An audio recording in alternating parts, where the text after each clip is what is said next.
అన్నం తినని పూటలు, నిద్రలేని రాత్రులు గడిపింది. అవన్నీ చెల్లమ్మ అన్న ఒక్క పిలుపుతో పోతాయి. మావయ్య చేత అలా పిలిపిస్తావా?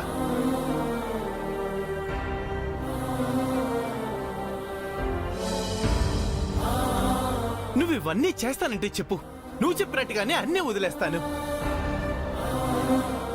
మరి వెంకీ, తను మన మంచి కోరే జాగ్రత్త పడమని చెప్తున్నాడు కానీ మనమంటే చిట్టీకి ఎలాంటి ద్వేషం లేదు కదరా. అందుకే నాన్న ఎవరికి చెప్పని నిజాన్ని బాబాయ్కి చెప్పాను. వెంకీ, కలవాలని రాసుంటే ఎప్పటికో ఒకప్పటికే కలుస్తాన్రా. చిట్టిబాబు చెప్పినట్టు మరోసారి రక్తపాతానికి నువ్వు కారణం కావద్దు నాన్న. అమ్మా, చిన్నప్పుడు నన్ను బస్ గుద్దైపోతే ఏం చేసావమ్మా? దేవుడా, నీదే భారం అని గాల్లో దీపాన్ని వదిలేసినట్టు వదిలేసావా? ప్రాణాలకి తెగించి కాపాడుకున్నావా లేదా?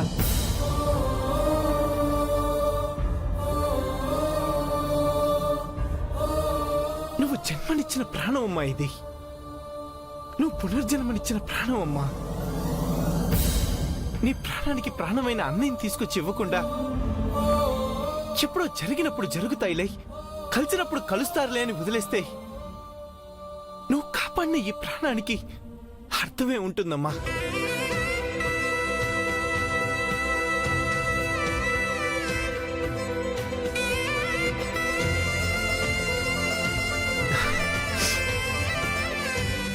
బాబాయ్, మీది భయం, నాది నమ్మకం. కానీ మాది ఆశరా. మా బిడ్డకు కలలో కూడా ఏమీ జరగకూడదనేది మా ఆశ వెంకీ. మరి వెంకీ, ఇవన్నీ చూస్తుంటే మనం ఎక్కడికైనా దూరంగా వెళ్ళిపోదాం అనిపిస్తుందిరా. అది పిరికివాడు చేసే పని నాన్న. రే, నాకంటూ తాడు బంగారం లేనోండి. నాకున్నదంతా మీరేరా. మీలో ఎవరికి ఏ చిన్న బాధ కలిగినా నేను తట్టుకోలేను. అదేరా నా స్వార్థం. బాబాయ్, నువ్వు మా రెండు కుటుంబాల మధ్య హనుమంతులు లాంటి వాడివి. నువ్వు మా భరోసా కావాలి కానీ అధైర్యం కాకూడదు. అలివేలుని ప్రేమించి ప్రేమ విలువ తెలిసేటట్టు చేస్తానన్నావంట. ఆడపిల్లకి అభిమానం ఉండాలి, అహంకారం ఉండకూడదు కదమ్మా. అహంకారమే తన ఆభరణం అనుకుంటుంది. అలాంటి దాన్ని నువ్వెలా మారుస్తావు? మారుస్తానన్నా.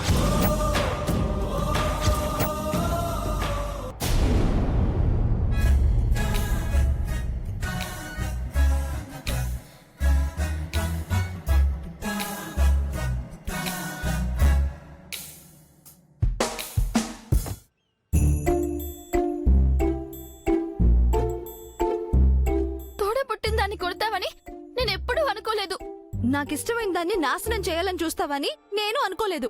హలో, నేనేం నీతో మాట్లాడడం లేదు, ఆ గోడతో మాట్లాడుతున్నాను. నేను నీతో మాట్లాడడం లేదమ్మా, అదిగో ఆ అద్దంతో మాట్లాడుతున్నాను.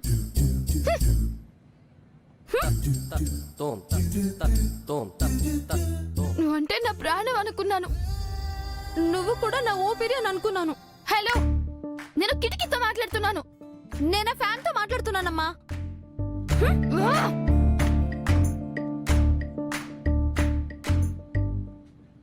మీ ఇద్దరిని చూస్తే మీరు పిచ్చోళ్ళని జనం మాట్లాడుకుంటారు. ఇదిగో, మీరెటు భోజనానికి రావడం లేదని నేనే మీ దగ్గరికి తీసుకొచ్చాను. తినండి. నాకు అక్కర్లేదు. నాకు కూడా అక్కర్లేదు. అబ్బబ్బబ్బబ్బబ్బా, మీ ఇద్దరి మధ్య కోపం ఆవిర్లా ఉండాలే కాని ఆర్చల్లా ఉండకూడదే. నీ ప్రవచనాలు గుడి దగ్గరికి వెళ్ళి చెప్పుకో. పద్దు, నువ్వైనా నా మాట వినవే. అదెటూ వినదు. నువ్వైనా వినవే మొద్దు అని ముద్దుగా అడుగుతున్నావా? అబ్బబ్బబ్బబ్బా, మీ ఇద్దరు మొండి కట్టాలే. మీకు ఆయనే కరెక్ట్. ఎవరికి చెప్పుకుంటావా చెప్పుకో, నాకేం భయం లేదు. నాకు అంతకంటే భయం లేదు. ఇప్పుడేంటి, మీ ఇద్దరు భోంచేయరా? చెయ్యము.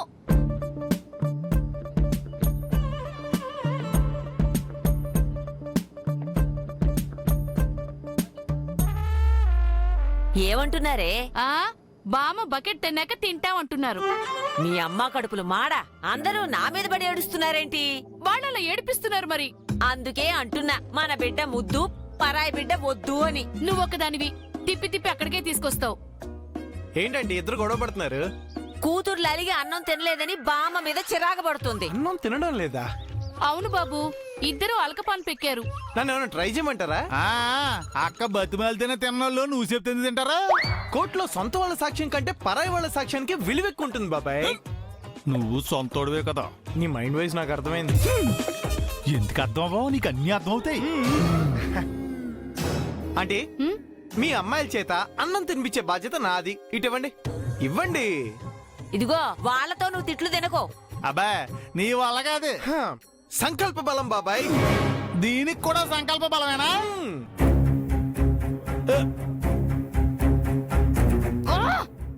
నాకు నిద్ర వస్తుంది. నేను లైట్ ఆఫ్ చేసి పడుకుంటాను. నాకు నిద్ర రావట్లేదు. నేను లైట్ ఆన్ చేసుకుని ఉంటాను. నేను నీతో మాట్లాడడం లేదు. అదిగో ఆ కోకునట్ ఆయిల్ డబ్బాతో మాట్లాడుతున్నాను. నేను నీతో మాట్లాడడం లేదు. ఇదిగో ఈ పిల్లతో మాట్లాడుతున్నాను.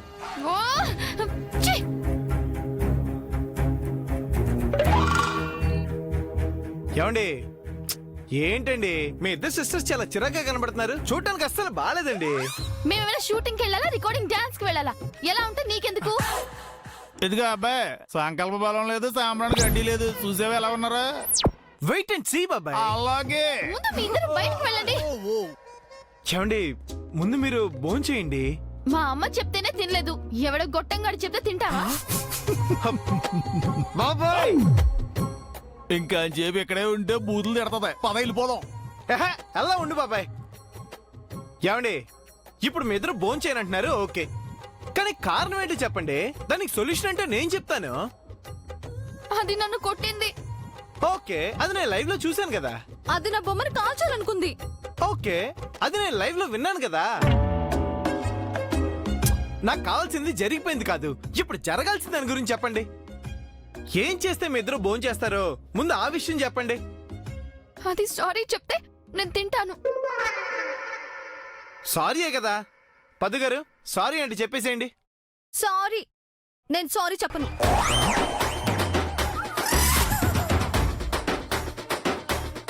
ఆ సుభద్ర కొడుకుని మర్చిపోతానంటే నేను అప్పుడు తింటాను. ఏమండి పద్దు గారు, అలివేలు గారు డిమాండ్స్ అవి. అది జన్మకి జరగని పని. అయిందా పెద్ద మనిషి గారు? ఇంకా బయలుదేరదాం పదండి. బా నువ్వు ఉండు బాబాయ్. ఎక్కడున్నాడో ఎలా ఉన్నాడో తెలియని మీ బావ కోసం ఎందుకండి ఈ ఆరాటాలు పోరాటాలు? మా బావ ఇక్కడే ఉన్నాడు.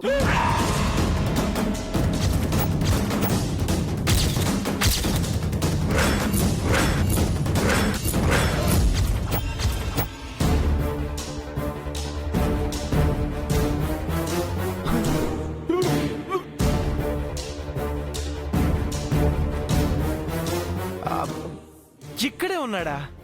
అవును, ఇక్కడే ఈ రూమ్ లోనే ఉన్నాడు.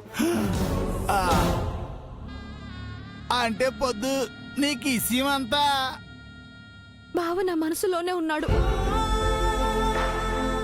నా జ్ఞాపకాల్లోనే ఉన్నాడు.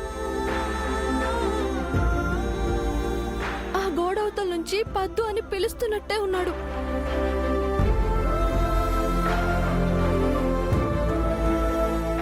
ఈడాసాలకి మీ యాసాలకి సరిగ్గా సరిపోయింది. బావ అనుక్షణం నాతోనే ఉంటాడు. నా ఊపిరిలా.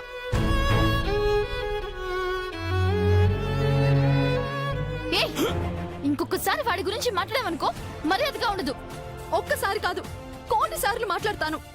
నా కంఠంలో ప్రాణం ఉన్నంత వరకు బావా బావా బావా అని జపం చేస్తూనే ఉంటాను. సరే తగలడు. తగలటం కాదు, బావ చేత 3 ముళ్ళు వేయించుకునేంత వరకు నేను బతుకుతూనే ఉంటాను. అయ్యో నీకు ఎలా చెప్తే అర్థం అవుతుంది? అయ్యో ఆగండి ఆగండి ఆగండి. ఏమండి ఇద్దరు మాటలతో పోట్లాడుకోకండి. తీర్పులు చెప్పే బలరామయ్య గారి ఇంట్లోనే ఇప్పుడు నేను తీర్పు చెప్పే పెదరికం తీసుకోవాల్సిన పరిస్థితి వచ్చింది. నువ్వు చెప్పినా ఇనే రకం కాదు ఇల్లు. అబ్బా నువ్వు ఉండు బాబాయ్. ప్రతిదానికి మధ్యలో పానకం పుడకలా దూరిపోతావు. చూడండి పద్మావతి గారు, మీ ఇంటి ఉప్పు తిన్న అభిమానంతో, మీ ఇంటి కారం తిన్న మమకారంతో ఓ మాట చెప్తాను. పెద్ద మనసు చేసుకుని అర్థం చేసుకుంటారా? ఏమండి చేసుకుంటారా? ఇన్నాళ్ళు ఇద్దరు సరదాగా కలిసిమెలిసి తిరిగారు కదా, అలాంటిది మరి తోడబుట్టిందని మేము చేయి చేసుకోవటం తప్పు కదా?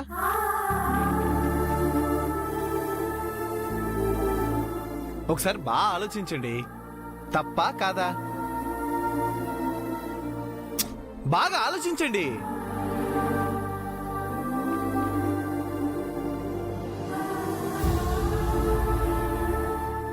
తప్పేనండి.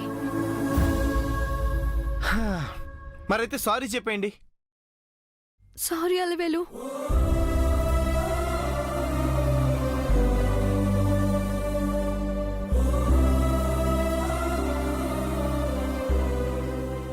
ఏమండి, పద్మావతి గారు సారీ చెప్పేశారు కదా, మరి భోంచేసేయండి చేసేయండి. లేదు, ఆ సుభద్ర కొడుకుని మర్చిపోతానని ప్రామిస్ చేయమని చెప్పండి.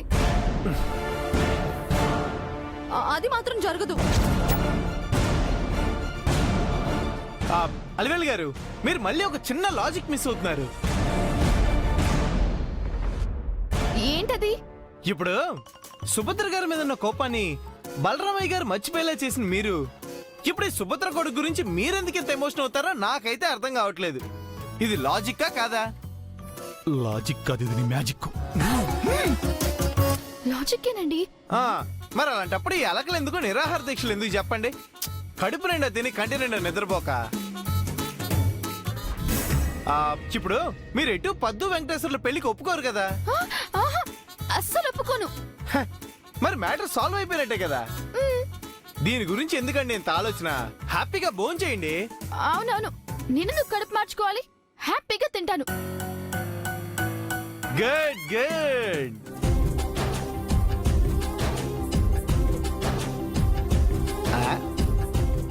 పట్టండి. Good girl.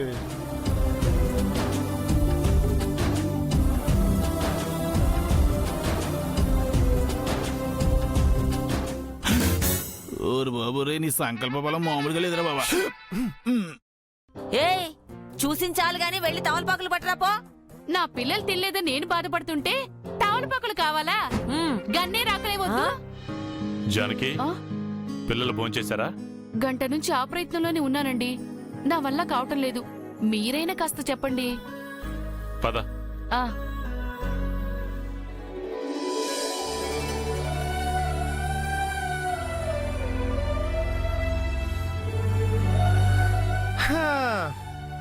మీరు ఎన్నైనా చెప్పండి, అలివేలు గారు చక్కగా తినేటప్పుడు మీరు కూడా తినేయాలంతే. అది తింటే నేను కూడా తినాలనుకున్నాను.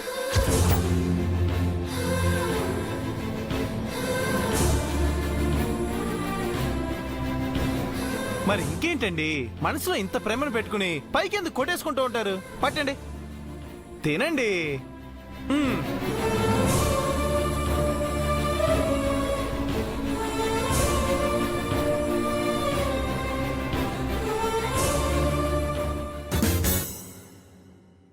నువ్వు చాలా డేంజర్ గడుగురా బాబా. అమ్మా, మీరు తింటా ఉండనా? పెట్టు. ఓకే బాబాయ్. ఎప్పుడున్న పేన మీదకి తెస్తాడు.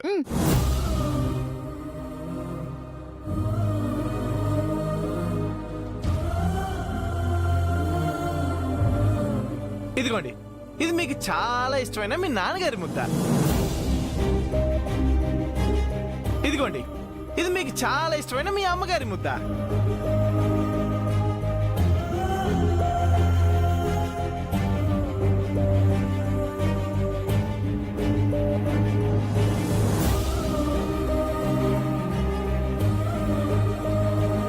ఇదిగోండి, మీ నాన్న ముద్ద ఒక్కటి తినాలి, ఇంకొకటి తినాలి. పట్టండి పట్టండి పట్టండి. అయిపోయింది.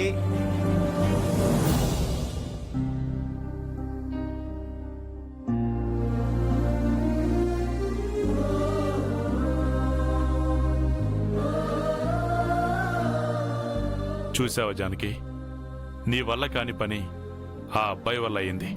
లోపలికి వెళ్ళి అడుగుతానండి. ఏం అడుగుతావు? అమ్మ చేదైపోయిందా అని. పిచ్చిదానా, అమృతం ఎప్పుడు చేదు కాదు జానకి.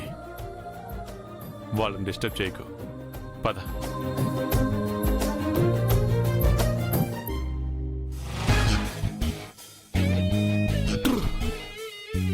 చూడకూడని అన్ని దారుణాలని కలర సూతన పచ్చచ్చ సాచి నేను. రేపు జరగరంది ఏదైనా జరిగిందంటే ముందే ఎందుకు చెప్పలేదరా ఎదవా అంట బావు నన్ను గొయ్యి తీసి ఉప్పు పాత్ర ఎత్తాడు. అందుకే తొందరగా ఓ నిర్ణయం తీసుకోవాలి. మేనగోళ్ళిద్దరికి పెళ్ళిళ్ళు చేసేయాలంతే.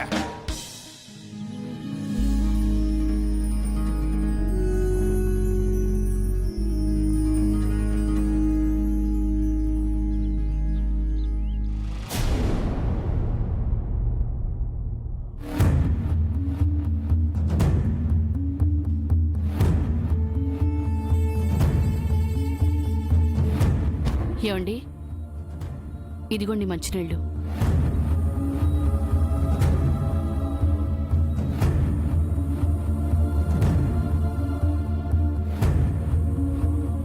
ఏంటండి ఏదో ఆలోచిస్తున్నట్టున్నారు?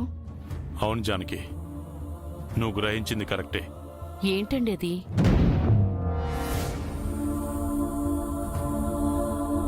అది బా ఓ నిమిషం మాట్లాడొచ్చా? ఏంట్రా? ఓ ముఖ్యమైన ఇష్యూ నీతో వెంటనే మాట్లాడాలి బా. ఏంట్రా అది? మన పద్మావతికి అలివేలికి మంచి సంబంధాలు చూడమని చెప్పావు కదా. నీతో చెప్పలేదే. అదేలా బా, మన పేరగారు చెప్పావు కదా. ఏమన్నా సంబంధాలు ఉన్నాయన్నా? ఆహా, నా ఎంక్వైరీలో సంబంధం ఉంది బా. ఎవరది? కాకినాడ సంబంధం బా. ఎవర్రా? కాకినాడలో మీసాల రాజు గారని బాగా ఫేమస్. ఆయనకు 100 బోట్లు, 50 కోట్లు, 10 రైస్ మిల్లు, అబో చెప్పుకోవడానికి బోల్డ్ అంత ఆడుతుందక్క. మనతో సరితూగే సంబంధమేనన్నమాట. ఆయనకి 2 కొడుకులు బా. ఇద్దరు మంచి మంచి ఉద్యోగాలు చేస్తున్నారు. ఎంతగా ఇష్యూ ఏంటంటే ఇద్దరు ఒకే ఇంట్లో సంబంధం కలుపుకోవాలనుకుంటున్నారు. అదేంటి అలా చూస్తారండి? ఒకే ఇంటితో అంటే అర్థం కానట్టు తెలియనట్టు అలాగ అడుగుతామండి అక్క. 2 అన్నదమ్ములు 2 అక్క చెల్లెలు చేసుకోవాలనుకుంటున్నారు.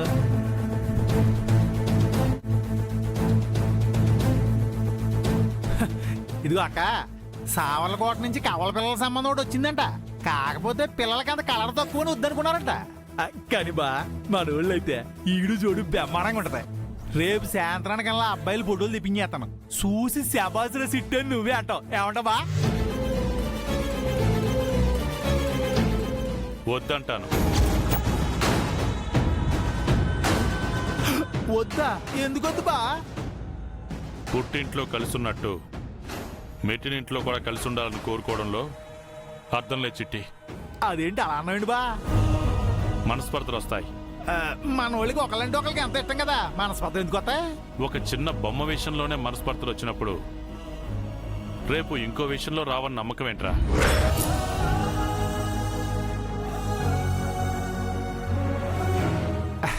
ఇప్పుడు అంటే ఏదో చిన్నతనం కదా బా, అప్పుడు కూడా అలా ఎందుకుంటారు?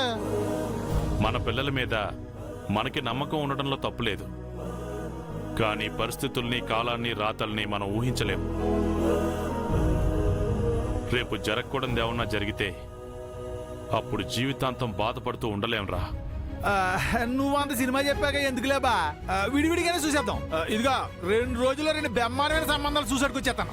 ఇప్పటికిప్పుడు ఎందుకురా ఈ నిర్ణయం? పరిస్థితులు అలా ఉన్నాయక్క. ఏంట్రా అవి? ఎందుకులే, మనసులో దాచుకుంటావేంట్రా? ఇక్కడ మాత్రం దాచుకోవడానికి చోటు ఉంది. అబ్బబ్బబ్బా, తిన్నగా మాట్లాడరా తిక్కలోడా. అయినా ఈడొచ్చిన పిల్లల్ని ఎంతకాలం ఇంట్లో పెట్టుకుంటావు? అందుకే తొందరగా సంబంధాలు చూసి తొందరగా పెళ్ళిళ్ళు చేద్దాం. ఆల్రెడీ నేను ఒక సంబంధం చూశానురా. అవునా? ఎవరు బాది? ఏంటండి నాతో ఒక్క మాట కూడా చెప్పలేదు? ఎవరండి అబ్బాయి? అందరికీ తెలిసిన అబ్బాయే. ఎవరు బా? మన ఇంట్లో ఉన్న బ్యాంక్ మేనేజర్ రా.